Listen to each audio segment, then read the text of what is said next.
Мынандай қалақ жасауды міне барысында көрсетем. Қалай жасау керек екен.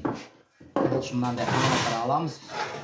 Bir жағын 25, bir жағын 24 кесіп аламыз да 5 сантиметрден мынаны қайырып шығамыз. Мына жағын 5 сантиметрден міне қайырып шықтық.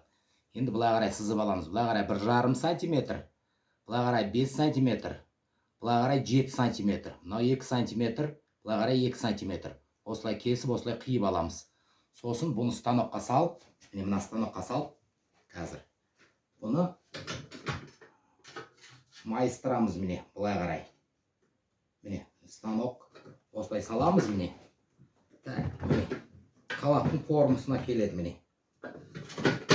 Міне көрдіңіздер ме? Bir жағын майыстырдым. Қазір екінші жағын былай майыстырам. Былай майыстырған кезде міне мынандай болып шығады міне. Сосын міне мынаны былай қайырамыз да, осылай қарай майыстырып, былай қарай міне мынау сияқты бүктейміз міне. Бүктеген соң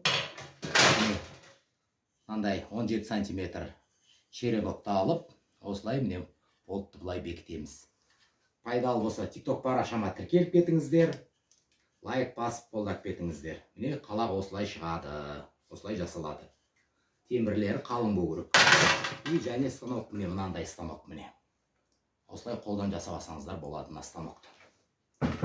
Лайк басып TikTok парақшама тіркеліп кетіңіздер.